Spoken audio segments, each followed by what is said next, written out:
जय राधा माधव जय बिहारी।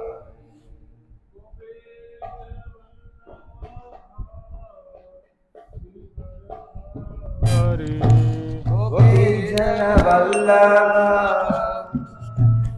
गिरिवरधारी। गोपी जन वल्लभ गिरिवरधारी।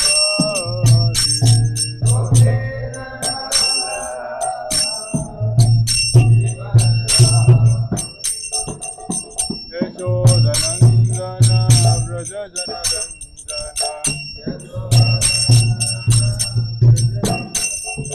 यशोदानन्दन व्रज जनरञ्जन यशोदानन्दन व्रज जनरञ्जन यमुनतीरावनचारि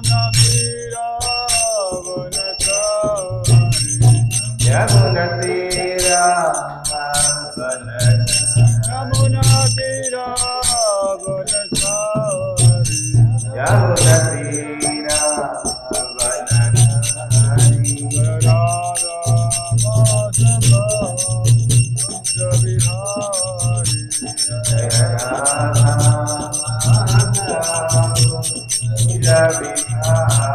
गोपी जन वल्लभ गिरिवरधारी गोपी जन वल्लभ गिरिवरधारी। यशोदानन्दन व्रज जनरञ्जन यशोदानन्दन व्रज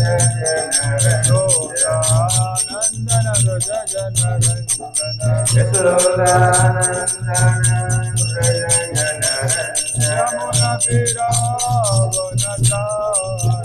यमुनतीरावनचारि यमुनतीरावनचारि यमुनतीरावनचारि।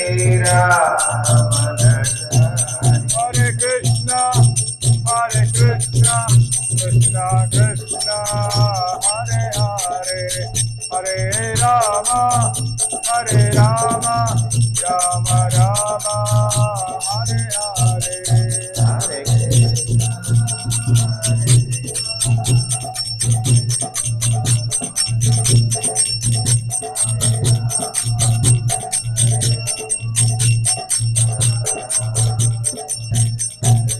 हरे कृष्ण हरे कृष्णा कृष्णा कृष्णा हरे हरे हरे राम राम राम हरे हरे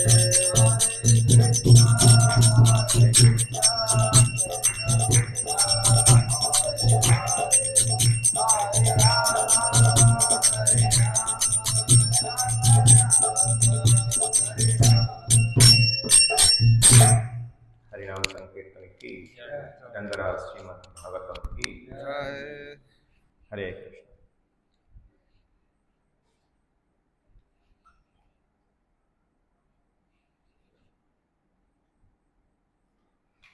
ओम नमो भगवते वासुदेवाय।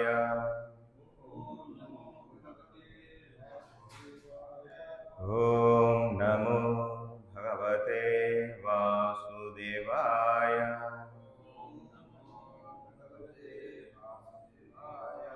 ओम नमो भगवते वासुदेवाय।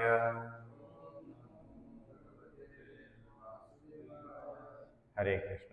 ఈరోజు మనము శ్రీమద్ భాగవతం 4వ స్కందంలోని 6వ అధ్యాయం శివుని బ్రహ్మదేవుడు శివుని ప్రసన్నం చేసుకుంటాం అనే అధ్యాయంలో 35వ శ్లోకం చదువుతున్నాం. ముందుగా పదపాఠం.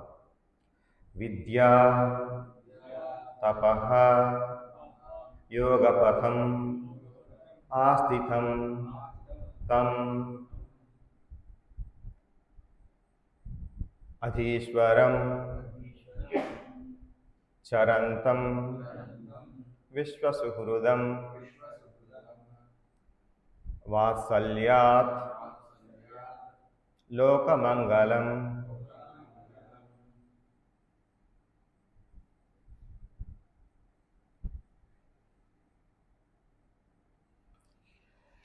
విద్యా తపో యోగపథం విద్యా తపో యోగపథం ఆస్థితం తమధీశ్వరం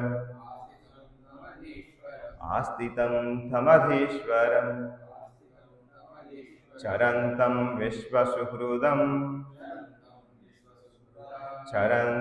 విశ్వసుహృదం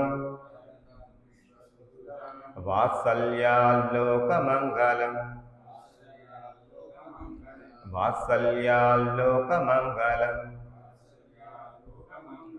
విద్యా తపో యోగపదం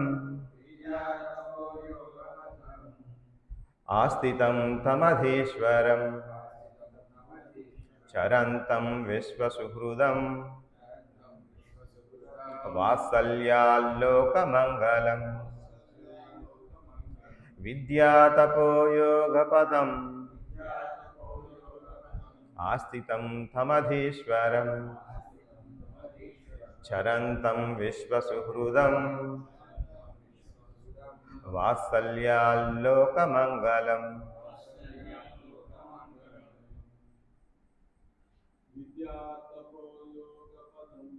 విద్యా తపో యోగపథం ఆస్థితం తమధీశ్వరం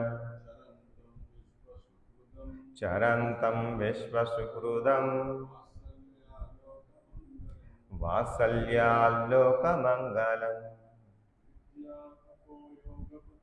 విద్యా తపో యోగపథం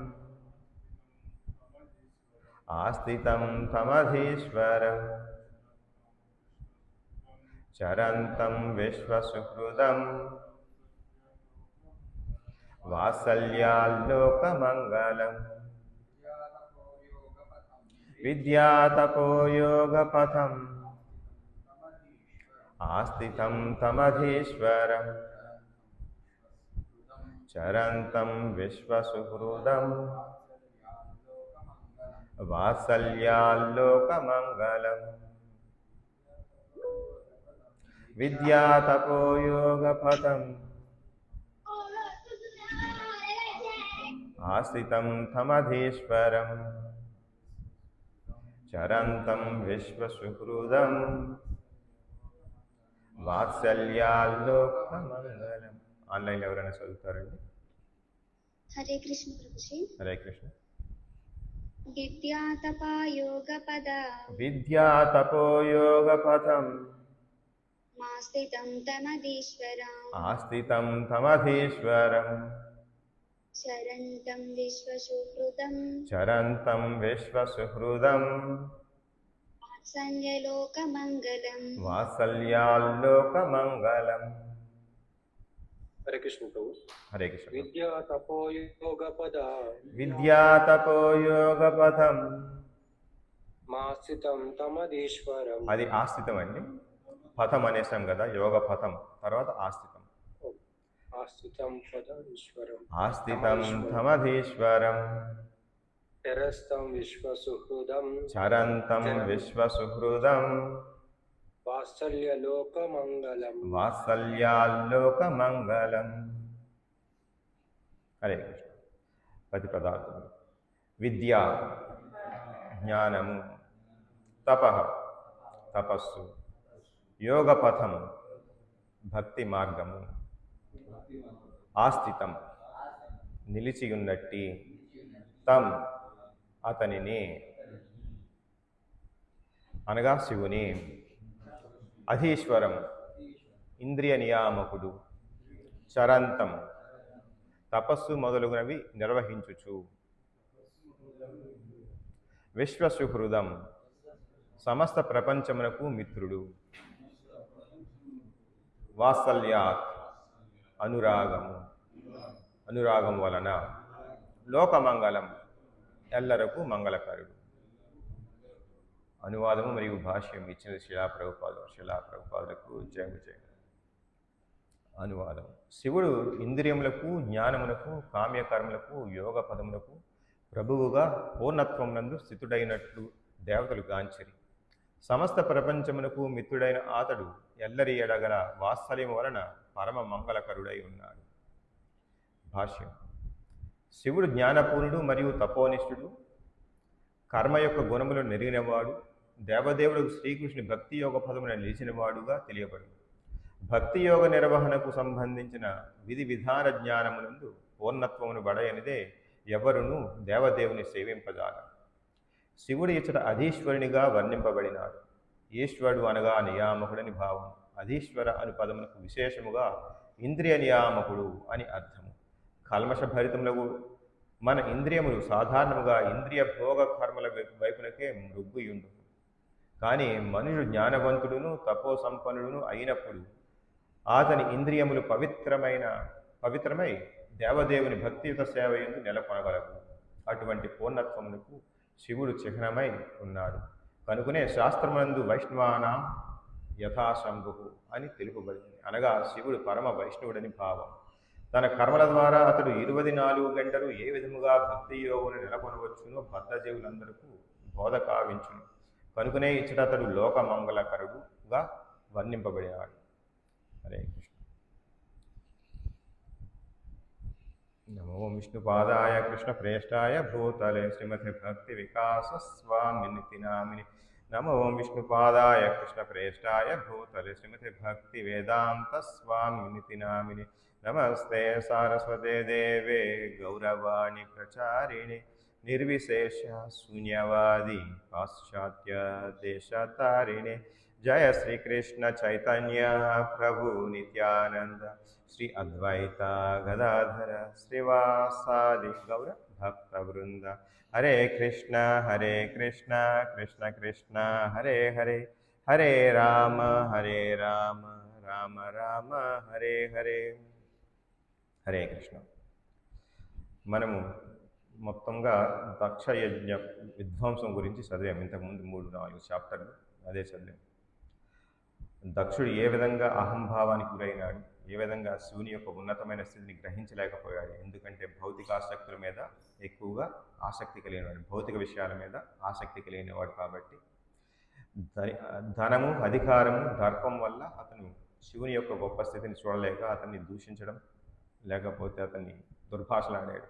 ఆ విధంగా తన కూతురైన దాక్షాయిని సతీదేవి మీద కూడా కరుణ చూపించకుండా పరుషంగా మాట్లాడితే దాక్షాయిని కూడా ఎప్పుడైతే శివుని మీద ప్రేమ లేనటువంటి ఆ తండ్రి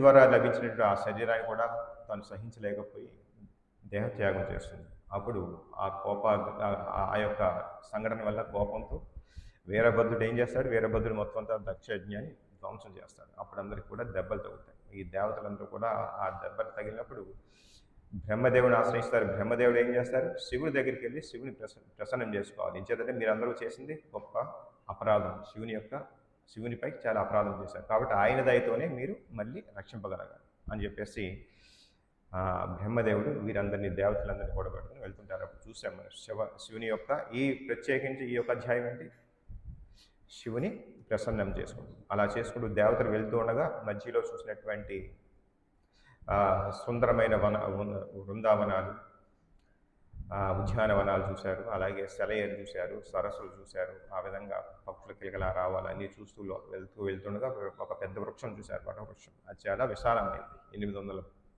మైళ్ళు ఎత్తు, 600 మైళ్ళు వెడల్పు కలిగినటువంటి, విశాలం కలిగినటువంటి పెద్ద వటవృక్షాన్ని చూశారు. అది ప్రశాంతంగా ఉంది. దానిపై పక్షులు కూడా లేవు.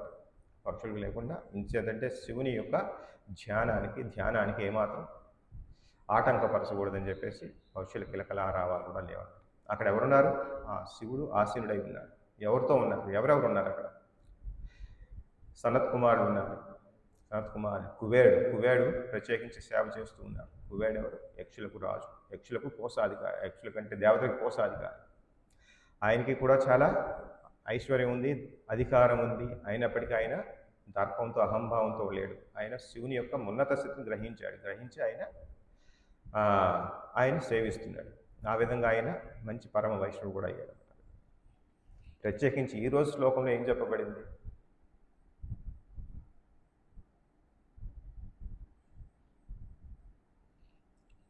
శివుడు ఇంద్రియములకు, జ్ఞానములకు, కామ్యకర్మలకు, యోగపదములకు ప్రభువుగా పూర్ణత్వమునందు స్థితుడైనట్లుగా దేవతలు గాంచి సమస్త ప్రపంచమునకు మిత్రుడై అతడు ఎల్లరి ఎడగల వాత్సల్యము వలన పరమ మంగళకరుడై ఉన్నాడు. చూడండి, భగవంతుడు ఇక్కడ శివుడు ఇంద్రియాలకి అధిపతిలా ఉన్నాడు. ఇంద్రియాలని నిగ్రహించుకోగలిగాడు. ఒక యోగి ఏ విధంగా నిగ్రహించుకోవాలో ఆ విధంగా నిగ్రహించుకోవాలి. ఇందువల్ల జ్ఞానం ఏ విధంగా వస్తుంది? ఆ జ్ఞానంతో ఆయనకి వినయం వస్తుంది. కామ్యకర్మలు, యోగపదములు ప్రభుగా పూర్ణత్వమునందు స్థితుడైనట్టుగా దేవతల గురించి ఆయన కామ్యకర్మలన్నీ కూడా యోగికి ఉండే విధంగా ఉన్నాయని చెప్పేసి చెబుతూ దేవతలు గాంచిన అన్నమాట. అక్కడ ప్రపంచమునకు మిత్రుడై అతడు ఎల్లరి ఎడగల వాత్సల్యం వలన పరమ మంగళకుడై ఉన్నాడని చెప్పేసి అన్నారు. చూడండి, ఆయన భార్యని పోగొట్టుకున్నారు. పోగొట్టుకుంటే ఎంతో కోపంగా ఉండాలి, ఎంతో బాధగా ఉండాలి.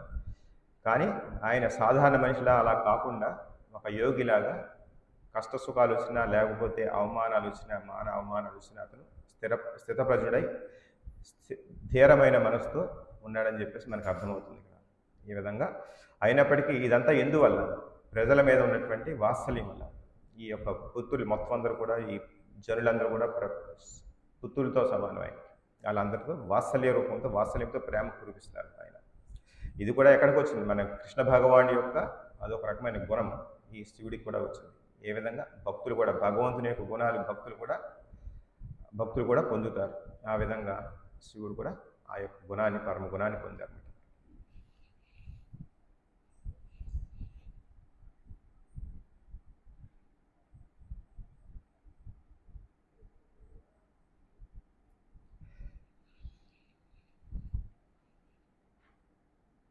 ఇక్కడ విద్య అంటే ఆధ్యాత్మిక విజ్ఞానం. ఇక్కడ విద్య అంటే మనం నార్మల్గా చూసే విద్య కాదు. ఎంటెక్, బీటెక్, లేకపోతే మెడికల్, ఇంజనీరింగ్ ఇటువంటి సంబంధించిన కాదు. ఇది స్కిల్స్ అనమాట. ఇవేంటి? స్కిల్స్ అంటే వృత్తి విద్య. మన జీవనోపాధికి కావాల్సినటువంటి విజ్ఞానం సంపాదించుకొని ప్రస్తుతం చెప్పేటటువంటి విద్య అంటే అదనమాట. స్టడీస్ వీళ్ళందరూ కాలేజీకి వెళ్ళి నేర్చుకునేది. ఇది ఖచ్చితంగా అవిద్య అని చెప్పేసి చెప్పబడింది శాస్త్రాల్లో. ఎందుకంటే ఈ మాత్రం విజ్ఞానం కోసం మీరు యూనివర్సిటీకి వెళ్ళవలసిన అవసరం లేదు. ఎందుకంటే పూర్వకాలంలో ఒక ఎవరైతే వ్యవసాయం చేస్తారో వాడి పుత్రుడు కూడా వ్యవసాయం నేర్చుకుంటాడు తండ్రి దగ్గర. అంతకు మించిన గొప్ప విషయాలు ఏమీ చెప్పట్లేదు ఇక్కడ. ఆ విధంగా ఎవరైతే వ్యాపారి ఉంటాడో వ్యాపారి పుత్రుడు కూడా వ్యాపారం ఏ విధంగా చేయాలి, తనకు కావాల్సినటువంటి జ్ఞానాన్ని వ్యాపారి పుత్రుడు కూడా నేర్చుకుంటాడు. అలాగే క్షత్రియుడిని కుమారుని వాడి క్షత్రియ గుణాలతో పెంచుతాడు. అంటే రక్షణ, వాళ్ళ యొక్క ముఖ్య కర్తవ్యం ఏంటి? రక్షణ, ప్రజల యొక్క రక్షణ. ధర్మం అన్ని విధాలుగా సమానంగా ఉంచబడిందా లేదా, ప్రతి ఒక్కరు వారి యొక్క వర్ణాశ్రమాన్ని బట్టి వారు సరి అయిన విధానాల్లో ఉంటున్నారా లేదా చూసుకుని ప్రజలకు రక్షణ ఇవ్వాల్సిన బాధ్యత క్షత్రియుని కుమారుడు క్షత్రియునిగా వర్తించే విధంగా వాళ్ళు నేర్పే విధంగా. ఈ విధంగా ఇటువంటి విద్యలు ఇంతకుముందు యూనివర్సిటీలకు వెళ్ళి నేర్చుకోవాల్సిన అవసరం లేదు. ఎవరి వర్ణాన్ని బట్టి వారి పుత్రులు వంశపారంపర్యంగా ఆచార వ్యవహారాల ద్వారా లేకపోతే వారి తల్లిదండ్రుల దగ్గర నేర్చుకుని ఆ విధంగా ఉండేవారు. అప్పుడు విద్య అంటే ఏంటి? ఆధ్యాత్మిక జ్ఞానం. గురుకులాలు ఎందుకు ఉన్నాయి? ఆ విధంగా వేద జ్ఞానం లేకపోతే భగవంతునికి సంబంధించిన జ్ఞానం చెప్పడానికి, వాటిని పఠించడానికి, వాటిని బోధించడానికి బ్రాహ్మణులు గురుకులాలకు వెళ్ళేవారు. క్షత్రులు కూడా ఆ యొక్క జ్ఞానాన్ని ఆపాదించడానికి గురుకులానికి వెళ్ళారు. మిగతా వర్ణాల వాళ్ళు ఎవరికి కూడా వెళ్ళాల్సిన అవసరం. ఇప్పుడు ప్రస్తుత కాలేజెస్లో ఆ విద్య లేదు. ఇంతకుముందు గురుకులాలలో నేర్పించేటువంటి విద్య లేదు. ఆ విధంగా ఇప్పుడు ఆ విద్యకి ఈ విద్యకి తేడా ఏంటి? అప్పుడు ఆ విద్య నేర్చుకుంటే వాటికి జ్ఞానంతో పాటు వినయం పెరుగుతుంది. దాంతోపాటు సర్వభూతాల ఎడ దయ కలుగుతుంది, సర్వజీవుల ఎడ దయ కలుగుతుంది. ఇప్పుడు అది లేదు. ఇప్పుడు ఈ విజ్ఞానం దేనికి ఏమిస్తుంది? అది గర్వాన్ని ఇస్తుంది, భగవంతుడికి దూరాన్ని చేస్తుంది. అసలు ఇది అవిద్య అన్నారు. దీని ద్వారా వాడికి గర్వం పెరుగుతుంది, ఎదుటివాడి మీద ఈర్ష్య పెరుగుతుంది. ఎప్పుడైతే ఈర్ష్య పెరిగిందో ఎదుటివాడిని ఏ విధంగా శిక్షించాలనో, నశించేయాలనో, లేకపోతే ఏ విధంగా మోసం చేయాలనో ఈ విధంగానే వాడి యొక్క జ్ఞానం అంతా పెరుగుతుంది. ఈ విధంగా అవిద్య పెరిగిపోయింది. ఇక్కడ విద్య అంటే సాధారణ పుస్తక జ్ఞానం కాదని చెప్పేసి చెప్తున్నారు. ఇది భగవత్ తత్వ జ్ఞానం అని, వైరాగ్యం కలిగించే జ్ఞానం అని. ఇది ఎప్పుడైతే ఈ విద్య నేర్చుకుంటున్నారో, నిజమైన జ్ఞానం నేర్చుకుంటున్నారో, ఆధ్యాత్మిక జ్ఞానం, దానికి ఏంటి రిజల్ట్ ఏంటి? వైరాగ్యం పెరగాలి. వైరాగ్యం పెరగాలి అంటే ఈ యొక్క భౌతిక ప్రపంచం అశాశ్వతమని, ఇదంతా కూడా దుఃఖాలయం అని చెప్పేసి గ్రహించగలిగే జ్ఞానం అసలైన విద్య ద్వారా వస్తుంది. ఈ యొక్క జీవితం, మానవ జీవితం దేనికి ఇవ్వబడింది? ఆత్మ సాక్షాత్కారం కోసం ఇవ్వబడింది. కాబట్టి ఈ యొక్క జీవితాన్ని దానికోసమే వినియోగించాలి. ఇంకో వేరే దానికి దేనికైనా వినియోగించడం అది ఏమవుతుంది? ఆత్మహత్య సదృశం అవుతుందని చెప్పేసి ఈ జ్ఞానాన్ని మనకి విద్య ద్వారా ఇవ్వబడుతుంది. అలా కాకుండా మనం ఏం చేస్తాం? ఈ భౌతిక ప్రకృతి మాయలో చిక్కుకుని వాడు ఈ భౌతిక సౌకర్యాన్ని ఆస్వాదించడమే మెయిన్ ఉద్దేశంగా పెంచబడుతున్నారు. ఈ విధంగా వాడు నిజమైన ఆత్మస్వరూపాన్ని తెలుసుకోలేకపోతున్నాడు. కాబట్టి ఇక్కడ మన శివుణ్ణి ఆత్మస్వరూపాన్ని తెలుసుకున్నవాడు గాను, పరమతత్వాన్ని గ్రహించిన మహాయోగి గాను చెప్పబడింది. ఎందుకంటే విద్యా తపోయోగ పథం అని చెప్పేసి అన్నారు ఇక్కడ.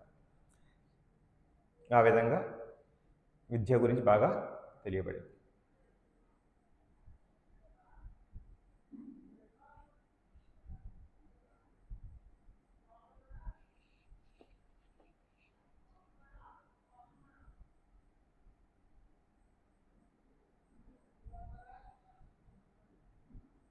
నెక్స్ట్ విద్యా తపం అన్నారు. శివుడు జీవితం మొత్తం తపస్సుకు ఉదాహరణ. ఆయనకి మనం చూసాము ఈ కైలాసం ఏ విధంగా వైభవోపేతంగా ఉన్నది అని చెప్పేసి. ఎప్పుడైతే అక్కడ భక్తులు ఉంటారో, భగవంతుడు యొక్క సేవకులు భక్తులు ఉంటారో అక్కడ మొత్తం వైభవోపేతంగా ఉంటుంది. ఇప్పుడు చూడండి, ఏ యొక్క దేవాలయాలు చూసినా, భగవంతుడి అలంకరణ చూసినా చాలా వైభవోపేతంగా ఉంటుంది. భగవంతుడి నైవేద్యం చూసినా, అక్కడ చేసే సపరీలు ఇటువంటివి చూసినా, అలంకారాలు చూసినా చాలా వైభవోపేతంగా ఉంటుంది భగవంతుడికి. ఇక్కడ శివుడు అటువంటి వైభవోపేతమైన కైలాసంలో కూడా ఆయన ఎలా ఉన్నారు? వైరాగ్యంగా ఉన్నారు. అంటే వైరాగ్యం అంటే ఐశ్వర్యాన్ని స్వీకరించకపోవడం, ఐశ్వర్యం లేకపోవడం కాదు, ఐశ్వర్యం మీద ఆసక్తి లేకపోవడం. ఆయనకు ఉన్నటువంటి ఐశ్వర్యం చూసాం కదా, అంత వైభవోపేతంగా ఉందో. ఆయన మొత్తం నేలంతా కూడా మనులు మాణిక్యాలతో పొదగబడి ఉన్నదని చెప్పారు. అలాగా అక్కడ కల్పవృక్షాలు ఉన్నాయని చెప్పేసి అన్నారు. అక్కడ దేవతలు, యక్షులు అందరూ వచ్చి ఆ యొక్క వైభోగాన్ని అనుభవించడానికి వచ్చేవారని చెప్పేసి అన్నారు. కానీ భగవంతుడు శివుడు అటువంటి వాటి మీద ఏమాత్రం ఆసక్తి లేకుండా వైరాగ్యభావంతో ఉన్నారు. అంటే ఐశ్వర్యం ఉన్నప్పటికీ కూడా ఐశ్వర్యాన్ని భగవంతుడి సేవలో ఉపయోగించాలని చెప్పేసి తెలియపరుస్తూ ఆయన వైరాగ్యభావం ఉన్నారు. ఆయన తపస్సు కదొక ఉదాహరణ. అంటే ఆయనకి బాహ్య అలంకారాలపై ఆసక్తి లేదు. ఏ విధంగా ఉండేవారు? ఆయన భస్మం పూసుకుని ఉంటారు, లేకపోతే ఆభరణాలుగా పాములు కట్టుకుని ఉంటారు. ఆయనకి వైభవోపేతంగా లేకపోతే ఆభరణాల మీద, ఐశ్వర్యాల మీద ఆయనకి ఆసక్తి లేదని చెప్పేసి అన్నారు. ఇది సర్వసాధారణం. ఎవరికైతే భౌతిక ఆసక్తి ఉంటే వారికి ఇదంతా వింతగా కనిపిస్తుంది, వింతగా ఉంటుంది. వాడిని చేత కాని వాడి కానీ, వాడికి తెలివి తక్కువ వాడి కానీ పోలుస్తారు. కాబట్టి వాడికి దూరంగా ఉంటుంటారు. కానీ శివుడు చాలా ఐశ్వర్యవంతుడని చెప్పేసి కావాలంటే తన భక్తులకి, తన యొక్క శిష్యులకి ఎంత ఐశ్వర్యాన్ని ఇవ్వగలడని చెప్పేసి చెప్పారు మనకి ఇంతకు ముందు శ్లోకాల్లో. ఆ విధంగా అతనికి ఐశ్వర్యం మీద వైరాగ్యం ఉందని చెప్పేసి తెలుస్తూ ఆయన తపోనిష్టకి మనం ఉదాహరణగా ఉన్నారు. అలాగే యోగపదం అని కూడా చెప్పారు. యోగపదం అంటే ఏంటి? ఇంద్రియ నిగ్రహం, మనో నిగ్రహం ఉండాలి. ఇంద్రియ నిగ్రహాలు ఉండాలి అంటే మనకి ఎదురుగుండా ఏదన్నా మన ఇంద్రియాలను ఆకర్షించే వస్తువులు ఉన్నప్పటికీ కూడా ఇంద్రియాలని నిగ్రహించుకునే శక్తి ఉండాలి. అలాగే మనోనిగ్రహం అంటే ఇంద్రియాలను నిగ్రహించాలంటే మనోనిగ్రహం పక్కాగా ఉండాలి. మనోనిగ్రహం లేకపోతే ఇంద్రియ నిగ్రహం కూడా మనం కంట్రోల్ చేయలేము. మనోనిగ్రహం ఏ విధంగా వస్తుంది? ఎప్పుడైతే మన బుద్ధి పవిత్రం అవుతుందో అప్పుడు మనోనిగ్రహం వస్తుంది. బుద్ధి పవిత్రం కావాలంటే శాస్త్రజ్ఞానం కావాలి, విద్య కావాలి. విద్య ఉంటే జ్ఞానంతో పాటు మీకు విజ్ఞానంతో పాటు ఆయనకి బుద్ధి వికసిస్తుంది. బుద్ధి పవిత్రీకరణ అంటే బుద్ధికి అంటే ఏ విషయం మంచిది, ఏ విషయం మంచిది కాదు, ఏది ఆధ్యాత్మికంగా ఉన్నతికి సాధిస్తుంది, ఏది ఆధ్యాత్మికంగా ఉన్నతికి సాధించదు, ఏది భౌతిక ఆసక్తి కలిగింది, ఏది భౌతిక ఆసక్తిని పెంచి మన పతనం చేస్తుంది అన్న జ్ఞానం మనకి శాస్త్రాలు ఇవ్వబడింది. అది బుద్ధి పవిత్రత. అంటే ఆ జ్ఞానాన్ని ఆపాదించుకోవడం బుద్ధిమాట. ఈ బుద్ధి ఏం చేయాలి? మనసును కంట్రోల్ చేయాలి. అంటే బుద్ధి ఎప్పుడైతే స్ట్రాంగ్గా ఉంటుందో అప్పుడు మనసును కంట్రోల్ చేసుకోగలదు. మనకి ఇప్పుడు టోటల్గా లోపించింది ఏంటి? బుద్ధి లోపం, బుద్ధి పవిత్రత. బుద్ధి అనేది క్లీన్గా లేదు. ఎందుకు లేదు? మనం చిన్నప్పటి నుంచి ఏం నేర్పించబడింది? మనకి ఈ తత్వజ్ఞానం లేకపోతే ఇది ఇంద్రియ నిగ్రహం ఎక్కడ నేర్పించబడలేదు. నువ్వు సంపాదించు, అనుభవించు. నువ్వు ఈ జీవితం అంతా నీవు అనుభవించడానికే ఉన్నది. ఈ ప్రపంచం అంతా నువ్వు అనుభవించడానికే ఉంది. ఎవడు ఎంత ఎక్కువ సంపాదించి ఎంత అనుభవిస్తే వాడే గొప్ప. ఇప్పుడు ఎవరిని అడిగినా చిన్న పిల్లవాడితో సహా మనం ఏం నేర్పుతాం? అమ్మ నువ్వు పెద్దయ్యాక ఏమవుతావు? డాక్టర్. అమ్మ నువ్వు పెద్దయ్యాక ఏమవుతావు? టీచర్. అమ్మ నువ్వు పెద్దయ్యాక పోలీస్. ఇదే మనం వినేది. ఎవరైనా సరే చిన్న వయసులో ఎవరైనా భగవద్గీత లేకపోతే శ్రీమద్ భాగవతం చదువుతున్నారంటే ప్రజలకి సులకనగా ఉంటుంది. ఏంటి వీడు అప్పుడే వీడు భగవద్గీత చదువుతున్నాడు, ఏంటి అంతమాటి గుళ్ళకి వెళ్తున్నాడు వీడు. ఇప్పుడు కూడా ప్రజలు ఎలా ఉన్నారంటే తమ పిల్లల్ని బాగా చదివించి అమెరికా పంపించాలనుకుంటున్నారు, కానీ తమ పిల్లలు గుడికి వెళ్తే చూడలేకపోతున్నారు. తమ పిల్లవాడు ఎక్కడో దూరంగా ఉంటాడు, తనకు అంత్యక్రియలు జరుగుతున్నప్పుడు కూడా రాలేని పరిస్థితిలో ఉంటుంటాడు ఒక్కోసారి. అయినప్పటికీ అది ఇష్టమే. ఎందుకంటే వాడు అక్కడ మా అబ్బాయి అక్కడ $1 మిలియన్ పెట్టి ఒక ఇల్లు కట్టాడండి అని చెప్పుకుంటారు. ఇక్కడ వీళ్ళ ఊర్లో గొప్ప అనమాట. వీళ్ళ ఊర్లో వాళ్ళకి ఏంటి, కానీ ఇక్కడ వీళ్ళ అమ్మా నాన్న చాలా కష్టపడుతుంటారు. ఇదే విషయం భక్తులకు వస్తే, అయ్యో మా అబ్బాయిని ఇస్కాన్ వాళ్ళు లాగేసుకున్నారు, మా అబ్బాయిని ఇస్కాన్ వాళ్ళు బ్రెయిన్ వాష్ చేశారు అని చెప్పేసి అంటారు. వాడు ఉన్నతమైన పదంలో ఉన్నప్పటికీ కూడా ఈ విధంగా బుద్ధి పవిత్రంగా లేదు, బుద్ధి శుద్ధత లేదు వాళ్ళకి. బుద్ధి శుద్ధత ఎక్కడొస్తుంది? మనకి సత్సాంగత్యం లేకపోతే శాస్త్రం. ఈ శాస్త్రం చదివిన దాన్ని బట్టి ఆచార్యులను బట్టి మనం ఆచార్యులు చెప్పింది విని వారికి శుశ్రూష చేసి వాళ్ళ యొక్క అనుగ్రహాన్ని పొంది వాళ్ళు సేవ చేసినట్టయితే, వాళ్ళు ఇచ్చినటువంటి ఉపదేశాలను మనం పాటించి ఆచరించినట్టయితే మనకి బుద్ధి శుద్ధత పెరుగుతుంది. ఆ విధంగా భగవంతుడి మీద ప్రేమ పెరుగుతుంది. ఈ విధంగా ఇంద్రియ నిగ్రహం, మనో నిగ్రహం కలుగుతుంది. ఫైనల్గా మనకి పరమాత్మ చింతన కలుగుతుంది. మనం భగవంతుని యొక్క ధ్యానం మనం స్మరించడం, భగవంతుని స్మరించడం, భగవంతుని మరణం చేసుకోవడం, నామం మరణం చేసుకోవడం, భగవంతుని లీలలు మరణం చేసుకోవడం ద్వారా మన బుద్ధి పూర్తిగా పవిత్రత చెందుతుంది. అలాగా భగవంతునితో భగవంతుడితో సంబంధం పెట్టుకుంటాం. ఏ విధంగా? నేను భగవంతుడికి రేపు రోజు వంట చేస్తాను, లేకపోతే భగవంతుడికి రోజు అర్చన చేస్తాను, ఆరతి చేస్తాను, భగవంతుడికి అలంకరణ చేస్తాను, భగవంతుడికి మందిర మార్చన చేస్తాను. ఇలాగ ఏదో విధంగా దాస్య రూపంలోనూ, సఖ్య రూపంలోనూ, లేకపోతే వాత్సల్య రూపంలో భగవంతుడితో సంబంధం ఏర్పరచుకొని వారు భగవంతుడి సేవలో ఉంటారు. ఇది మానవ జీవితం యొక్క పరమార్థం అని చెప్పేసి చెప్తారు. ఇది యోగ పథం. ఈ విధంగా శివుడు కూడా అదే పథంలో ఉన్నట్టుగా మనకి అర్థమవుతుంది. ఆయన ఏం చర్చిస్తున్నారు అక్కడ సనక సనాంతరాలతోటి, అక్కడ అటువంటి వారు ఉన్నారు. అక్కడ వారు కూడా ముక్త పురుషులే. అటువంటి వారితో ఆయన ఏం చర్చిస్తుంటారు? భగవంతుని కథే, భగవంతుని యొక్క లీలనే చర్చిస్తుంటారు, అంతకుమించి వేరే విషయం ఏం కాదు. ఈ విధంగా భగవంతుడు అక్కడ శివుడు విద్యాతపో యోగ పథం అని చెప్పేసి చెప్పబడింది. వీటన్నిటిలోనూ శ్రేష్టంగా ఉన్నారని చెప్పేసి చెబుతూ తమధీశ్వరం. తమధీశ్వరం అంటే ఏంటి? అధిపతులకు అధిపతి అంటే అతను ఇంద్రియాలకు అధిపతి అని చెప్పేసి చెప్పారు. మన దీంట్లో ఇంద్రియాలకు అధిపతిగా చెప్పబడారు. అంటే ఈ విధంగా ఆయన విద్యాతపోయోగ పథంలో ఉండి, ఇంద్రియాలకు అతీతంగా ఉండి, ఇంద్రియాలను నిగ్రహించగలిగి ఉండి, అధీశ్వరుడుగా ఉండి, ఆయన గొప్ప భక్తుడిగా చూడగలిగారు. ఈ దేవతలందరూ కూడా అక్కడికి వెళ్ళారు. అక్కడికి వెళ్ళి శివుని యొక్క ప్రశాంతత చూసి వాళ్ళకి ఇంకా ధైర్యం వచ్చింది. మనం భగవంతుడి దగ్గరికి వెళ్ళి, శివుని దగ్గరికి వెళ్ళి మనం ఆశ్రయం తీసుకోవచ్చు. భగవంతుడు యోగ పరిపూర్ణతతో స్థితపజుడై మన మీద కోపం లేనట్టుగా ఉంది. ఆయన ఈ కోపాలకి లేకపోతే అనురాగానికి లేకపోతే అవమానాలకి ఆయన అతీతుడుగా కనిపించి ఈ దేవతలందరికీ ఒక రకమైన ప్రశాంతత ఏర్పడింది. శివుని ఆశ్రయం తీసుకోవచ్చు. ఈయన మనం చేసిన తప్పిదాన్ని మనం క్షమించమని అడిగితే ఆయన క్షమిస్తాడని ఒక నమ్మకం వచ్చింది. అందుకని ఆయన అధీశ్వరం అయ్యారు. ఆయన ఇంద్రియాలన్నింటికి కూడా అతీతుడుగా కనిపించారు. ఆయన భౌతిక గుణాలకు అతీతుడుగా, మహాత్ముడుగా ఆయన స్థానం అత్యంత గంభీరంగా ఉన్నట్టుగా ఈ దేవతలందరూ గ్రహించగలిగారు. ఈ విధంగా శివుని యొక్క విశిష్ట స్థానం చూస్తూ, ప్రత్యేకత చూస్తూ దేవతలందరూ కూడా ప్రశాంతతో ఆయన దగ్గరికి వెళ్ళటానికి సిద్ధంగా ఉన్నారు. ఇంకా శివుని గురించి ఈ విధంగా చెప్తుంది. శరంతం సుహృదం, శరంతం విశ్వసుహృదం. ఆయన చేసే కార్యక్రమాలన్నీ ఎలా ఉంటాయి? ఈ యొక్క స్థితప్రజ్ఞుడు చేసేటటువంటి కార్యక్రమాలు సుహృదం. సుహృదం అంటే సర్వభూతాలకి, సర్వలోకాలకి మంచి స్నేహితుడు, మంచి చేసేవాడు, మంచి కోరుకునేవాడు అని చెప్పేసి చెప్పబడింది. ఇదంతా మనం ఎక్కడ చూస్తాం, ఇదంతా కృష్ణ భగవానుడి యొక్క గుణాలు మనకు కనిపిస్తున్నాయి. కృష్ణ భగవానుడి గుణాలని భక్తులందరూ ఆపాదించుకుంటారు, సంపాదించుకుంటారని చెప్పేసి అర్థమవుతుంది. అలాగే శివుడు విష్ణు భక్తుల్లో ప్రథమైన ఉత్తముడుగా ఆయన ఈ గుణాలన్నీ ఆయన కూడా వచ్చినాయి అని చెప్పేసి మనం చెప్పుకోవాలి. అంటే సుహృదం అంటే ఏంటి?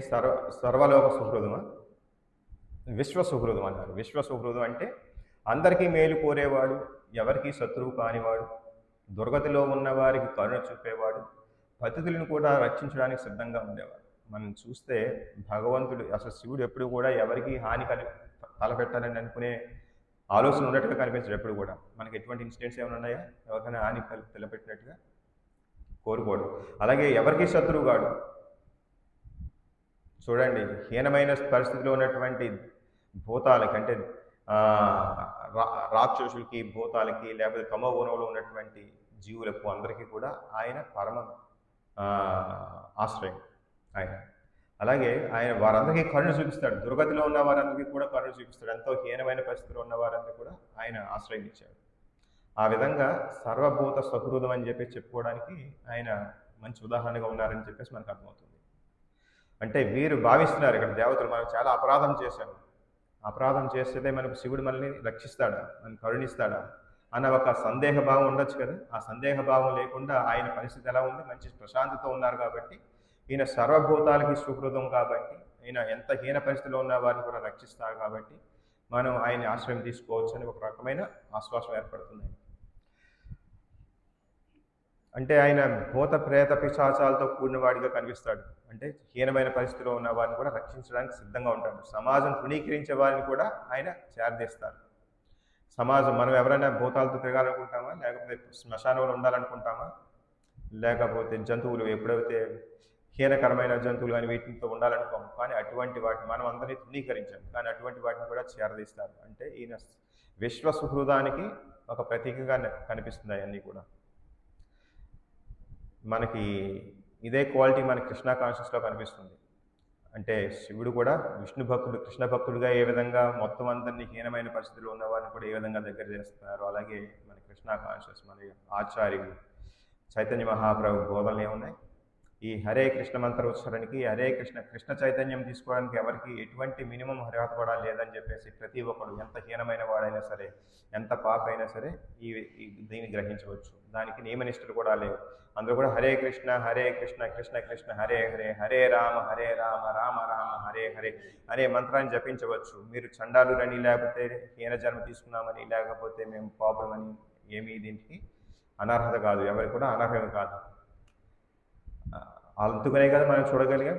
ఈయన మన శిలా ప్రభుపాలు వారు ఈయన శివునిలాగానే చాలా కరుణ కలిగిన ఆయన, శివుని అంతటి కరుణ కలిగిన వారు ఎవరు? మన శిలా ప్రభుపాలు వారు. ఆయన అందుకనే ఎక్కడికి వెళ్ళారు? పాశ్చాత్య దేశాలకు వెళ్ళారు. అక్కడ చండాలురు అని చెప్తారు. చండాలురు కన్నా హీనమైన వారు, మాంసభక్షకులు. వారికి వావి వారసలు లేవు. వారి యొక్క రొటీన్ ఎలాగ ఉంటుందంటే చాలా విధి విధానాలు లేని విధంగా ఉంటుంది. ఎవరు వారికి ఒక ఆచార వ్యవహారాలు, మంచి ఆచార వ్యవహారాలు లేనటువంటి హీన పరిస్థితిలో ఉన్నటువంటి దుస్థితి, దుర్గతిలో ఉన్నటువంటి వారిని కూడా మన కృష్ణ కాన్షియస్, కృష్ణ చైతన్యానికి ఆహ్వానించి వారిని పతితులను చేసినటువంటి మహాత్ముడు మన శిలాప్రభుపాల్ వారు. ఇటువంటి గుణాలు శివునిలోని మన శిలాప్రభుపాల్ వారు మన ఆచార్యులోని కనిపిస్తుంది. ఈ విధంగా చేయగలిగింది మన కృష్ణ భక్తులు మాత్రమే. కృష్ణ భక్తులకి ఏ విధంగా ఉంటుంది ఈ యొక్క అందుకనే చైతన్య మహాబోధుని ప్రభుని మహావదాన్యాయ అన్నారు. ఆయనకు ఉద్యమం మహావదాన్ని ప్రతి ఒక్కరికి అందుబాటులోకి తీసుకొచ్చారు. ఈ కలియుగంలో ఇది ఒక మహా వరం లాంటిది అని చెప్పేసి అర్హత లేకుండా ప్రతి ఒక్కరికి ఫ్రీగా ఆయన ఈ యొక్క వరాన్ని ఇచ్చారు అందరికీ. అదే ఇదే గుణం మనకి సుహృదం, విశ్వ సుహృదం అంటారు. దీని ఈ గుణానే మన కృష్ణ చైతన్యంలో కూడా ఎక్కువగా కనిపిస్తుంది. అందుకనే కదా మనం పుస్తక వితరణ చేయడానికి ప్రతి పల్లెటూరికి వెళ్తాము. అలాగే నగర సంకీర్తన కూడా చేస్తుంటాము. ఎవరైనా సరే మన ఈ నగర సంకీర్తన చేసినప్పుడు ఈ హరే కృష్ణ మహామంత్రాన్ని ఎవరైనా వినకపోతారా, వారికి ఈ యొక్క మహాభాగ్యం కలగకపోతుందా అని చెప్పేసి సుహృదతో అందరి దగ్గరికి ఈ యొక్క ఉద్యమాన్ని తీసుకెళ్ళడానికి మనం భక్తునిగా మన యొక్క గుణాన్ని చూపించుకుంటున్నాం. ఆ విధంగా అదే దీన్నే విశ్వ సుహృదం అని చెప్పేసి దీంట్లో శివునికి ఒక ఉదాహరణగా చెప్పబడింది.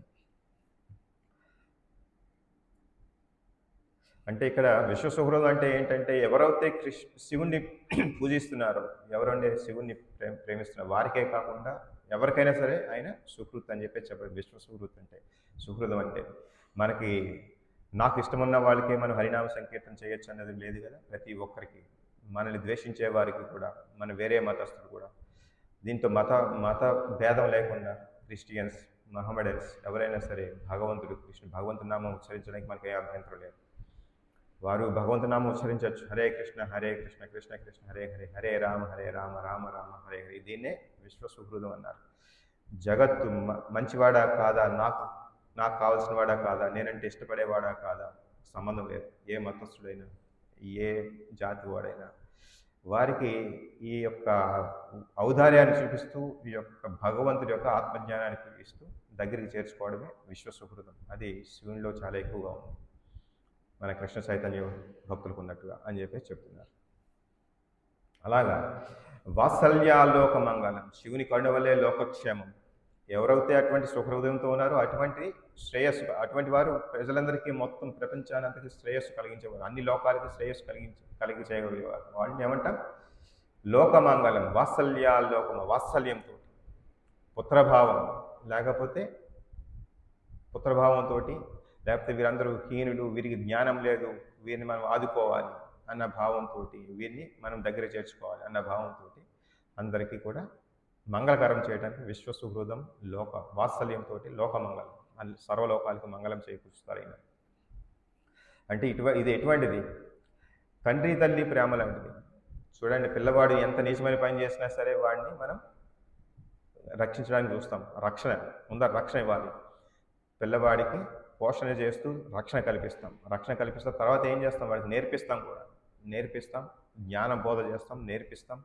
వాడికి శ్రేయస్సు అయింది చెప్తాం. వాడికి ఏది శ్రేయస్సు? నాయనా నువ్వు చదువుకోరా, నీకు మంచి శ్రేయస్సు జరుగుతుందని చెప్పేసి చెప్తాం. వాడు ఆటలాడుకోవడానికి వెళ్తుంటాడు. వాడు ఆటలాడుకుని వీడికి ఏం చెప్తారు? నువ్వు ఆడుకోవచ్చు, కావాలంటే నీకు అన్నీ కొనిపిస్తాం, కానీ దానికి ఒక సమయం కేటాయించు, మిగతా సమయంలో చక్కగా చదువుకోరా, పెద్దవాడు అవరా, మంచివాడు అవరా నేర్చుకో. ఇప్పుడు కూడా మనకి చెప్తారు చూడండి, మన యొక్క భక్తులు కూడా సండే స్కూల్గా పంపిస్తుంటారు. ఇక్కడికి ఎందుకు పంపిస్తున్నారు? వాళ్ళు ఇక్కడికి వస్తే మనకి విద్యాబుద్ధులు నేర్పిస్తామని, వారికి శాస్త్రజ్ఞానం నేర్పిస్తామని, వారికి ఆచార వ్యవహారాలు నేర్పిస్తామని, మనకి భారతీయ సాంప్రదాయం, మన గురువు గారు, మన పరమ పూజ్య భక్తి వికాస్ స్వామి మహారాజ్ భారతీయ సంప్రదాయ జీవనం అని చెప్పేసి ఒక గ్రంథం చెప్పారు. ఎందుకు? మనం మర్చిపోతున్నటువంటి ఈ యొక్క భారతీయ సంప్రదాయ జీవనం మళ్ళీ మనకి గుర్తు చేస్తూ అందరికీ దగ్గర తీసుకురావాలని చెప్పేసి ఆయన సుహృదయంతో మనందరికీ ఆ జ్ఞానాన్ని మనకి, అది కూడా మంచి భక్తుని యొక్క గుణం. ఇటువంటి విషయాలన్నీ మనం మర్చిపోతున్నాం. ఆయన ఏం చేశారు? ఒక పుస్తకంలో పొందుపరిచి అందరికీ మనకి మళ్ళీ పరిచయం చేస్తున్నారు. ఇప్పుడు మనకి సండే స్కూల్కి ఎందుకు పంపిస్తున్నారు పిల్లలు? వారికి ఏం చెప్పాలి? మనం విద్యాబుద్ధులు చెప్పాలంటే ఆత్మజ్ఞానం బోధించాలి, ఆచార వ్యవహారాలు నేర్పించాలి, సాంప్రదాయిక జీవనం మీద వారికి అనురక్తి కలిగించాలి, వారికి నీతి వాక్యాలు చెప్పాలి, భక్తిని నేర్పించాలి. ఈ విధంగా మనం కూడా ఎవరైతే మనకి ఇటువంటి జ్ఞానం మీద ఇష్టం ఉన్నారో వారికి ఇటువంటి జ్ఞానాన్ని పంచుతూ వారిని కూడా ఉద్ధరించడానికి మనం కూడా ఉదాహరణగా నిలిచాం. కృష్ణ చైతన్యం కూడా ఇక్కడ తప్పు చేసిన వారిపైన కరుణ, ఇక్కడ వాడు తప్పు చేసిన వాడైనా సరే కరుణ చూపిస్తాడు. చూడండి, మనకి దక్షుని మీద కరుణ చూపించాడు. దక్షుడు చాలా అపరాధం చేశాడు, అయినా అతని మీద కోపం ప్రకటించలేదు. ఆయన కోపంగా లేని తర్వాత ఆ విషయం అయిపోయింది, వదిలేశాడు. తర్వాత ఈ దేవతను రక్షించడానికి ప్రసన్నంతో ఉన్నాడు ఆయన. ఆ విధంగా తప్పు చేసిన వారిపైన కూడా కరుణ చూపిస్తాడు. చూడండి, మన పిల్లల మీద తప్పులు చేస్తారు, చాలా తప్పులు చేస్తారు, అయినప్పటికీ తల్లిదండ్రులు చాలా సహృదంతో వారిని ఆలింగనం చేసుకుంటారు. వెళ్ళిపోతుంటారు పిల్లలు. తండ్రి, నువ్వు నాకేమి ఇచ్చావు, నువ్వు నాకు ఆస్తి ఇవ్వలేదు, జ్ఞానం ఇవ్వలేదు, ఏమి ఇవ్వలేదు అని చెప్పేసి తల్లిదండ్రులు వదిలేసి వెళ్ళిపోతుంటారు. వాడు అక్కడ చేతులు కాల్చుకుని మళ్ళీ వెనక్కి వస్తాడు. వెనక్కి వచ్చిన వీళ్ళు మళ్ళీ సహృదయంతో మళ్ళీ దగ్గర తీసుకుంటారు. ఈ విధంగా తల్లిదండ్రుల వాత్సల్యంతో ఉంటారు, తప్పు చేసినా సరే. ఇదే విధంగా దక్షుని ఏ విధంగా రక్షించాడు అనేది మనం చూడవచ్చు. తక్కువ స్థితిలో ఉన్న వారిపైన కూడా తీసుకురావాల్సిన దయ, తక్కువ ఎక్కువ నీచ స్థితి అని లేకపోతే ఉన్నత స్థితి అని అటువంటిది ఏమీ లేకుండా ప్రతి ఒక్కరిని కూడా దగ్గర తీసుకుని ఉద్ధరిస్తున్న దానికి శివుడు మనల్ని అందుకునే లోకమంగళం అంటే మొత్తం అందరికీ కూడా, సర్వజీవులకి, సర్వలోకాలకి మంగళకరుడు అని చెప్పేసి చెప్పబడింది. అంటే ఆయన హృదయం ఎప్పుడు కూడా దయతో నిండిపోయి ఉంటుంది, ఎప్పుడు కూడా ఇతరులందరికీ కూడా శ్రేయస్సు చేయాలనే కోరికతో ఉంటుంది. ఇదంతా మనకి భక్తుల యొక్క హృదయం అని చెప్పేసి మనకు అర్థమవుతుంది. భక్తులు ఇటువంటి హృదయంతో ఉంటారని చెప్పేసి. ఎవరి మీద కోపం కలగదు, అందరినీ దయ. ఎటువంటి వాడికి ఆ పరిస్థితి ఇవ్వబడింది, ఆ పరిస్థితిలో ఉన్నవాడు కూడా మనం రక్షించాలి అన్నటువంటిది భక్తుల యొక్క దయాగుణం.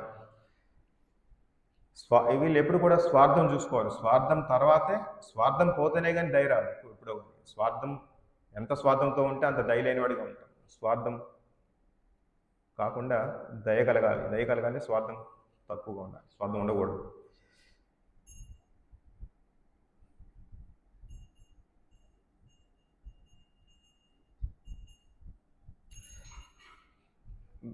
యా, భక్తుడు అంటే జ్ఞానం కలిగి ఉండటమే కాదు, కరుణ కూడా కలిగి ఉండాలని చెప్పేసి మనకు దీని ద్వారా అర్థమవుతుంది. భక్తుడు భక్తి చేసుకుంటుంటాడు, అతను అర్చన చేసుకుంటాడు, భగవంతుని గ్లోరిఫై చేసుకుంటుంటాడు, ప్రార్థిస్తుంటాడు, భగవంతుడు కావాల్సిన అన్ని సేవలు చేస్తుంటాడు. ఆ జ్ఞానం వల్ల అదంతా చేస్తుంటాడు. అంత మాత్రమే కాకుండా భక్తుడికి ఎడిషనల్ క్వాలిటీ అంటే కరుణ, వాత్సల్యం, సుహృదం. ఇది ఈ విధంగా శివుడు ఈ అన్నిటి మనకి భక్తులకు ఉన్నటువంటి మెయిన్ గుణాలన్నీ కలిగి ఉన్నాడు. ఆ విధంగానే మన కృష్ణ చైతన్యం కూడా చూపిస్తుందని చెప్పి చెప్తున్నారు. ఈ విధంగా శివుడు భౌతిక వ్యక్తులకి సులభంగా అర్థమయ్యే వ్యక్తి కాదు అని చెప్పేసి తెలుస్తూనే శివుని యొక్క గొప్పతనాన్ని మనం చూడగలిగాం.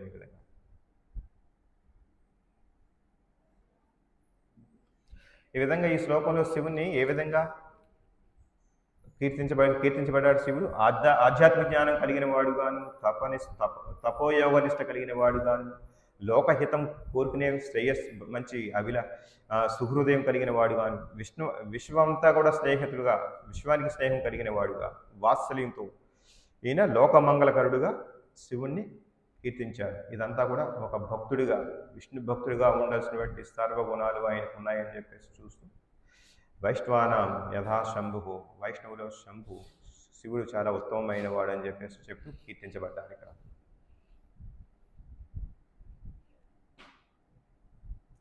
ఈ విధంగా శివుడు ఎప్పుడు కూడా తన యొక్క శిష్యులకి భౌతిక బంధనాల నుంచి విడిపడి ఆధ్యాత్మిక చింతనలోకి రావడానికి సహాయం చేస్తుంటాడు. ఆ విధంగా తన యొక్క కరుణని చూపిస్తుంటాడు. వాత్సల్యం, ఏ విధంగా వాత్సల్యం చూపించాడు.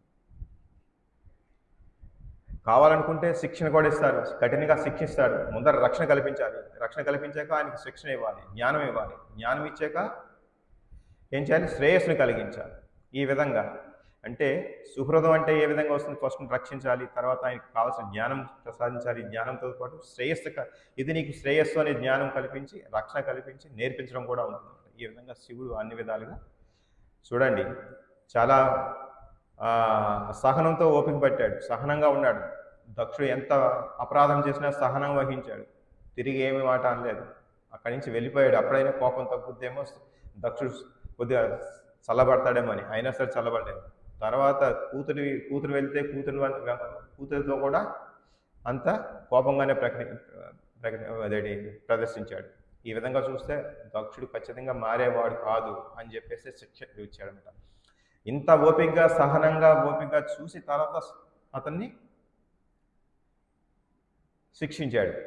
ఈ శిక్ష కూడా ఎందుకు, అతన్ని రక్షించడం కోసమే. అతని యొక్క అదే విధంగా ఉంటే, దర్పంగా ఉంటే ఏమవుతుందంటే ఇంకా చాలా తప్పులు చేస్తాడు. అక్కడ విష్ణు భగవాన్తో కూడా తప్పులు చేసే అవకాశం ఉంది, భక్తులతో, చాలామంది భక్తులతో ఇంకా అపరాధం చేసే అవకాశం ఉంది. కాబట్టి అతన్ని శిక్షించాలి, శిక్షించి నేర్పాలి. ఏంటి, అది శ్రేయస్సు. కాబట్టి ఆ విధంగా శ్రేయస్కరమైనటువంటి శిక్షణ ఇచ్చి అతన్ని రక్షించాడు. ఆ విధంగా రక్షించాడని చెప్పుకోవాలి. ఈ విధంగా అతను చేసిన కూడా వాత్సల్యంతో దక్షుని రక్షించినట్టుగానే మనం గ్రహించాలి. మనకి ఈ విధంగా అర్థమవుతుంది. బాహ్య రూపం చూసి ఎప్పుడు కూడా మహాత్ములు మనం గుర్తించకూడదు. బాహ్య రూపం బాహ్యంగా చూసేవారు మరి ఈ హీనంగా కనిపించిన అంత మాత్రాన వాళ్ళు హీనులు కాదని భక్తులుగా గ్రహించగలరు. అది కూడా అటువంటి ఏ విధంగా గ్రహించగలరు, ఎవరు గ్రహించగలరు, అటువంటి స్థితిలో ఉన్న వారు మాత్రమే గ్రహించగలరు అనేది మనకు అర్థమవుతుంది. చూడండి, ఇంకా శివుని యొక్క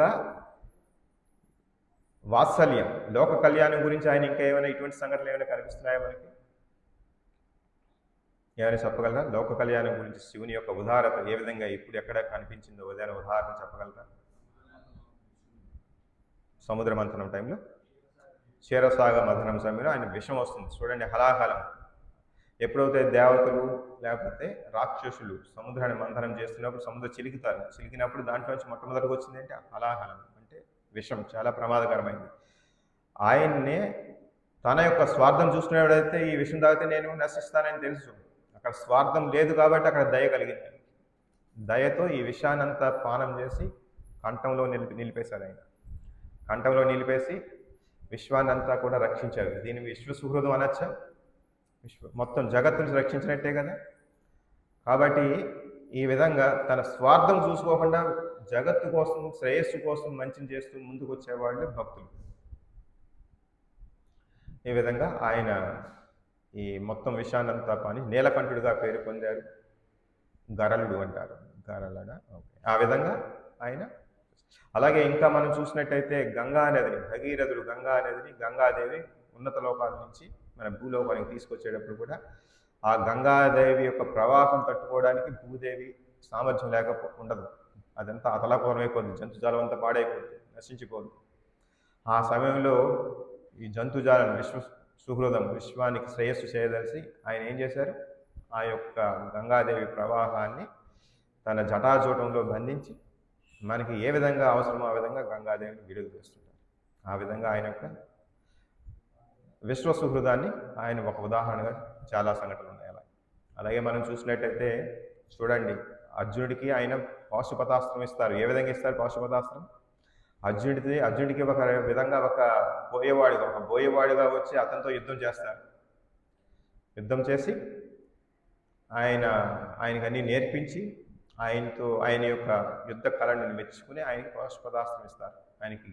ఆయన కూడా అది కూడా ఒక వాత్సల్యంతో ఇచ్చినటువంటిది. భక్తికి మెచ్చి ఆయన యొక్క అస్త్రశస్త్ర విజ్ఞానానికి మెచ్చుకుని ఆయనకి పాశుపతాస్త్రం ఇస్తారు. ఈ విధంగా శ్రేయస్కారం, సరుడికి శ్రేయస్కారం చేస్తారని చెప్పేసి మనం శివునికి ఇటువంటి గుణం ఎక్కడి నుంచి వచ్చింది? కృష్ణ భక్తుడుగా ఆయనకి ఇటువంటి గుణం వచ్చింది. అలాగే ఆయన శివగీతం కూడా ఇస్తారు. ఆయన మనకి ప్రాచీన బర్హి పుత్రులు ఉంటారు, ప్రచేతసులు అని చెప్పేసి, వారు తపస్సు చేయడానికి వెళ్తుంటే తపస్సు చేస్తున్నప్పుడు వీరు ఒక సరస్సు దగ్గరికి వెళ్తారు. ఆ సరస్సు నుంచి శివుడు వస్తారు, బయటకు వచ్చి వీరు ప్రచేతసులు వస్తున్నారు, వీళ్ళు విష్ణు భక్తులు అని చెప్పేసి వీళ్ళతో మనం మాట్లాడాలి, వీళ్ళ సాంగత్యం తీసుకోవాలని చెప్పేసి శివుడు కూడా వారి దగ్గరికి వచ్చి వారి మంచి బోధన చేస్తారు. ఆ సమయంలో కూడా భగవాన్ని కీర్తిస్తూ విష్ణు భక్తులు వారికి గీతం, శివగీతం అంటాం, శివగీతం విష్ణు భగవాన్ని గురించిన, కృష్ణ భగవాన్ని గురించిన గ్లోరిఫికేషన్ చేస్తారు ఆయన. అది 2-3 శ్లోకాలు చదువుదాం అక్కడ కూడా.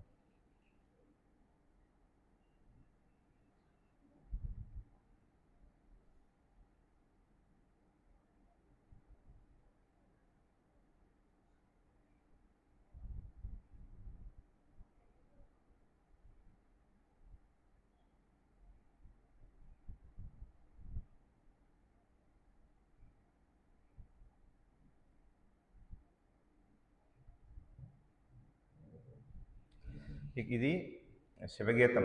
ఇక్కడ మా శ్రీమద్ భాగవతంలో మైత్రుడికి విదుడికి మధ్య సంభాషణ జరుగుతున్న సందర్భంగా ఇది వస్తుంది. ఈ యొక్క 4వ అధ్యాయంలోనే 24వ శ్లోకంలో ఉంది శివగీతం. అక్కడ మైత్రేయుడు ఈ విధంగా పలికారన్నమాట. విదుర, ప్రాచీన బర్హి తనయులందరూ సాధు స్వభావులైనందున తండ్రి వాక్యమును ప్రాణ సమముగా శిరసావహించి వారిని నెరవేర్చుటకై పశ్చిమ దిక్కుగా వెళ్ళలేరు. చూడండి, ప్రాచీన బర్హి తండ్రి యొక్క ఆజ్ఞను పరిపాలిస్తూ ఆయన యొక్క ఉపదేశాలను వింటూ వారు తపస్సుకై బయలుదేరారు. ఎవరు? ప్రచేతసులు. ఆ రీతి ప్రయాణించుచు ప్రచేతసులు మహాసముద్రం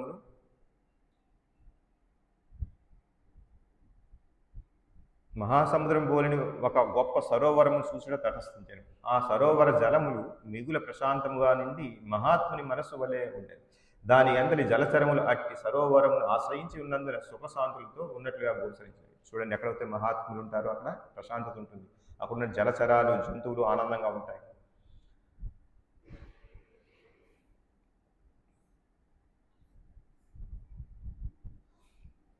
ఆ మహాసరోవరమునందు అనేక విధములకు పద్మములు కలవు, కొన్ని నీలివర్ణము కలివి కాగా మరికొన్ని రక్తవర్ణము కలిగి ఉండను, కొన్ని రాత్రి వికసించినవి మరికొన్ని పగలు వికసించినవి.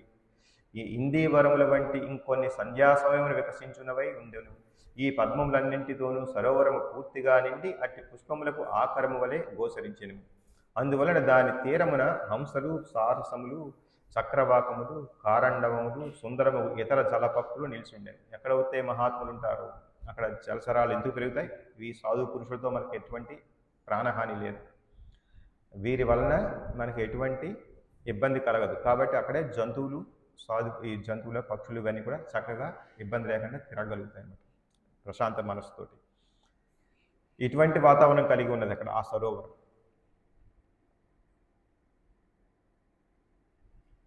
సరోవరమునకు అన్ని ప్రక్కల నానా రకములకు వృక్షములు, లతలు నిలిచి ఉండెను. మత్తిలిన భృంగములు వాటి చుట్టూ జుంకారము చేసుండెను. ఆ మధుర జుంకారము చే వృక్షములు ఉల్లాసముగా ఉన్నట్లు గోచరించెను.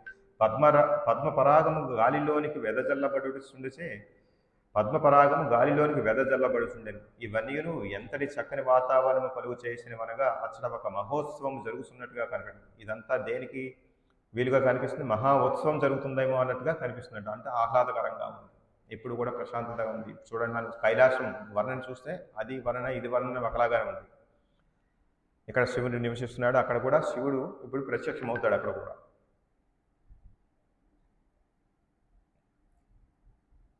ఆ రాజకుమారులు అంతటా మృదంగ పనవ వాద్యములు మరియు కర్ణపేయము సంగీత ధ్వనులు విని ఆశ్చర్యజగలు. అదే సమయంలో అక్కడి నుంచి మంచి మృదంగ వాయిద్యాలు లేకపోతే సంగీతాలు వినిపిస్తున్నాయి. అది చూసి ఆశ్చర్యజగలేవారు. ఎవరు? ప్రచేతసు. దేవతాశ్రేష్ఠుడు శివుడు తన అనుచరగణములు గూడి సరోవరము నుండి బయటకు వచ్చుటకు ప్రచేతసులు గాంచిరి.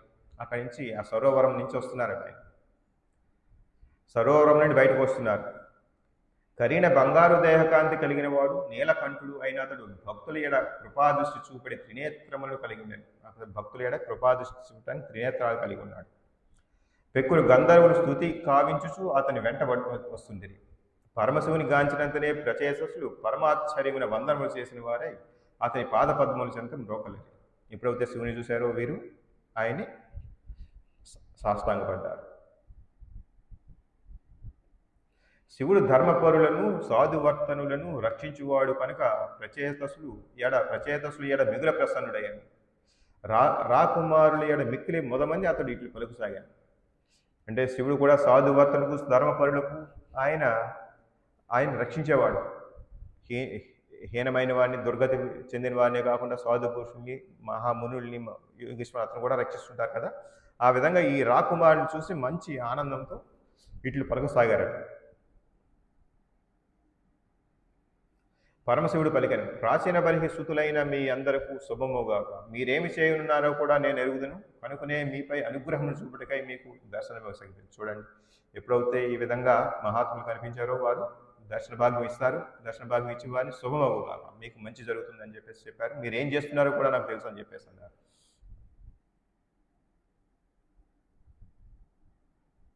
శివుడు పలికను, సమస్తమునకు ప్రకృతికి జీవుడికి నియామకునైన శ్రీకృష్ణ భగవానుడికి ఎవడు సంపూర్ణ సన్నాగతుడగునో వాడే వాస్తవము నాకు మిక్కిలి ప్రియుడు.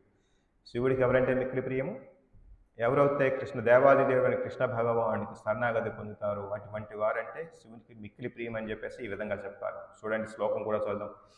యః పరం రహసం సాక్షాత్ త్రిగుణాజ్జీవ సజ్ఞితాత్ భగవంతం వాసుదేవం ప్రపన్నః సా ప్రియో హి మే. అంటే దాని అర్థం ఏంటి? శ్రీకృష్ణ భగవానికి ఎవరు సంపూర్ణ శరణాగతుడగునో వాడే వాస్తవముగా నాకు మిక్కిలి ప్రియుడు అని చెప్పేసి శివుడు చెప్తున్నారు.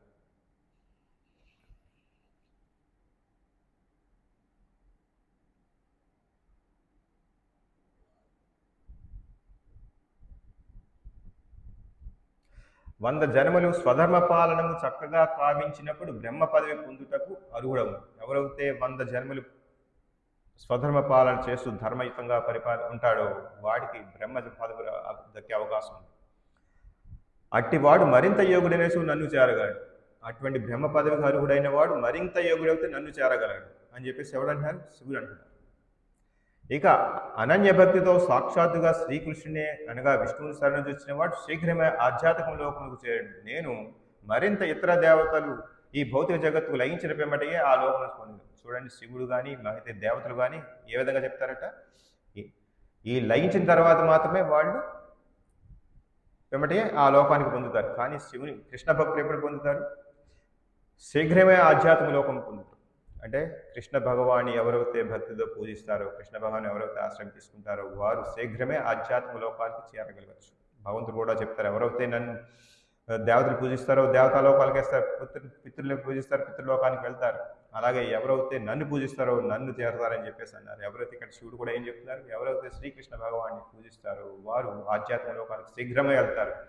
నేను కానీ దేవతలు కానీ లయం తర్వాతే వెళ్తామని చెప్పేసి అంటున్నారు. ఇది ఎవరు చెప్పే? శివుని చెప్పే వాక్యాలు.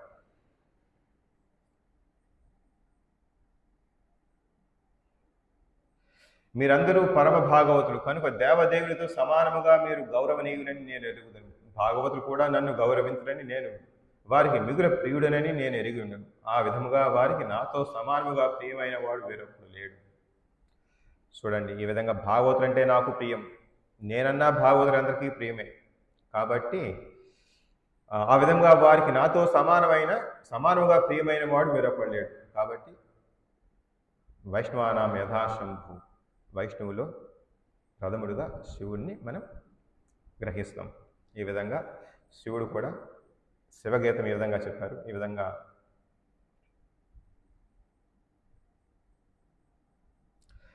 దివ్యమైనది, పవిత్రమైనది, మంగళకరమైనది ఏదే కాక జీవిత సర్వలక్ష్యము సాధింపగోరు వారికి సర్వోత్తమైనట్టి ఒక మంత్రముని నేను ఇప్పుడు వినిపించును. నేను దానిని జపించుటప్పుడు శ్రద్ధగా ఆలకించును. ఇప్పుడు ఏం చేస్తారంటే ఇక్కడ భగవాన్ని కీర్తిస్తుంటారు. ఇక్కడ నుంచి ఒక కొన్ని శ్లోకాలన్నీ భగవాన్ని కీర్తిస్తుంటారు. ఇది ఈ ప్రచేతసుకి నేర్పి ఆయన అక్కడి నుంచి వెడతారు అన్నమాట. ఈ విధంగా శివుని గీతం కూడా మనం చదువుకోవచ్చు ఒకసారి.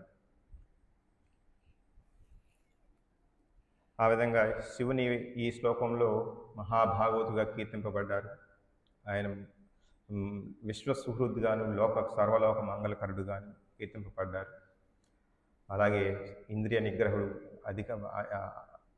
నిగ్రహం కలిగిన వాడిగాను కీర్తింపబడగలిగారు. ఈ విధంగా శివుని కీర్తిస్తున్నారు దేవతలందరూ కూడా. హరే కృష్ణ. ఇంతటితో సమాప్తం. ఎవరికైనా ఏమైనా ప్రశ్నలు కానీ కామెంట్స్ కానీ, ప్రభు మీరు ఇంకేమైనా చెప్పదలుచుకుంటారు? మీరు ప్రభు ఎవరికైనా ప్రశ్నలు కానీ కామెంట్స్ కానీ? హరే కృష్ణ ప్రభుజీ, ధన్యవాద్ ప్రణాం ప్రభు. హరే కృష్ణ మాతాజీ, పంచాంగ ప్రణాం ప్రభుజీ. ప్రణామాలు. హరే కృష్ణ. హరే కృష్ణ ప్రభుజీ, ఒక డౌట్ ప్రభుజీ. మనం ఏకాదశి ఇది వేళ నిర్జల మేము ఇక్కడ అండమాన్లో ఈ వేళ చేస్తున్నాం ప్రభు. హరే కృష్ణ. అయితే పొద్దున్న అయితే ఆచమనం తీసుకున్నప్పుడు మా ఉత్తరంతో తిని తీసుకునేసేసాం. తర్వాత ఒక మాతాజీ అన్నారు ఆచమనం నీళ్ళు కూడా తాకూడదు అంటున్నారు. అది నాకు డౌట్ ప్రభు, కొంచెం దాని గురించి చెప్పండి ప్రభు. తీసుకోవచ్చండి, అటువంటిది ఏం లేదు. ఆచమనం అంటే పవిత్రీకరణ, మీరు పవిత్రీకరించుకోవడం చేస్తున్నటువంటిది, అది చేయొచ్చు. అదేదో మీరు మంచినీరు తాగినట్టు ఏం కాదు. ఓకే ప్రభు, ధన్యవాద్ ప్రణామం. హరే కృష్ణ. హరే ప్రణామం. హరే కృష్ణ.